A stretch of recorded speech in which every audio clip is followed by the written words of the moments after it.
যখনই মেসেজ পাঠিয়ে বলেছিল আমার পরিবারকে তলব করেছে, তখনই আমরা তাকে সরিয়ে দিয়েছিলাম। মিথ্যে কথা বলে চাতুরি করার চেষ্টা করবেন না। যাদের যাওয়ার ইচ্ছে যান, যা পড়ে থাকবে সেটাই আমার সোনার খনি। নাম না করে মদন মিত্রকে নিশানা করলেন মমতা বন্দ্যোপাধ্যায়।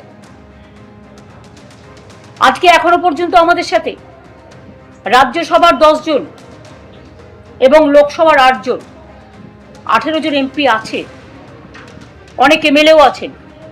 হ্যাঁ, ভয়ে কাউকে কাউকে পুলিশকে দিয়ে ভয় দেখিয়ে পুলিশ গিয়ে বলছে গাড়ি নিয়ে এসছি, হয় বিজেপির করে জ্বালা দুলছে, কি আর বলবো, সেটিং কোম্পানিতে নাম লেখান, তা নাহলে গাড়ি নিয়ে এসছি জেলে যান। ভয় পেয়ে না তো আপনার ছেলেকে অ্যারেস্ট করবো, আপনার মেয়েকে অ্যারেস্ট করবো, আপনার পরিবারকে অ্যারেস্ট করবো। যেমন একজন আজও চলে গেছে, আমার কোনো দুঃখ নেই, কারণ সে কালকেই মেসেজ দিয়ে বলেছিল যে আমার পরিবারের সকলকে সামন দিয়েছে ইডি। তখনই আমি বুঝে গেছিলাম, তখনই তার কোনো পজিশন ছিল না, কারণ পজিশন তখনই আমরা তাকে সরিয়ে দিয়েছিলাম সব ক্ষমতা থেকে। কাজে মিথ্যে কথা বলে চাতুরি করার কেউ চেষ্টা করবেন না। যাদের যেতে হয় যান, যা পড়ে থাকবে সেটাই আমার সোনার খনি। আপনি আজকে দেখলাম যে মমতা বন্দ্যোপাধ্যায়কে সরি লিখে একটা বার্তা পাঠিয়েছেন। হি ইজ মাই লিডার, কিন্তু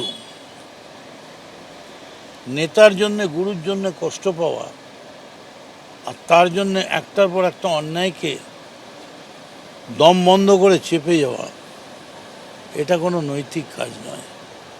তোমায় সত্যের সঙ্গে থাকতে হবে, তোমায় ন্যায়ের সঙ্গে থাকতে হবে। তেমনি আমি মনে করেছি যে আলটিমেটলি এই তৃণমূল কংগ্রেসই পারবে।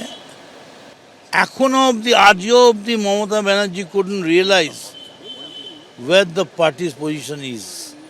আমরা ডাইরেক্ট অভিষেক বন্দ্যোপাধ্যায়কে বলেছিলাম যে তুমি এখন কিছুদিনের জন্য ছেড়ে দাও, দায়িত্ব আমাদের দাও। ও বলল না, আমি ছাড়বো না। তো এই যে ছাড়বো না, এই যে 440 কোটি, এই যে প্লেন, এই সব কিছু আমাদের মুখ পুড়িয়ে দেবে। এখন কি মনে করছেন অভিষেক বন্দ্যোপাধ্যায় হাত যদি মমতা বন্দ্যোপাধ্যায় ছেড়ে দেন, ওকে যদি সরিয়ে দেন, তাহলে কি তৃণমূল দলটা বাঁচতে পারবে মমতা বন্দ্যোপাধ্যায়ের নেতৃত্বে? ওলট পালট হয়ে যাবে, আকাশ বাতাস মুখরিত হয়ে উঠবে, আবার সারা বাংলা কাঁপবে। মমতা, তুমি লড়াই করো, আমরা তোমার সাথে আছি। এবিপি আনন্দ, এগিয়ে থাকে, এগিয়ে রাখে।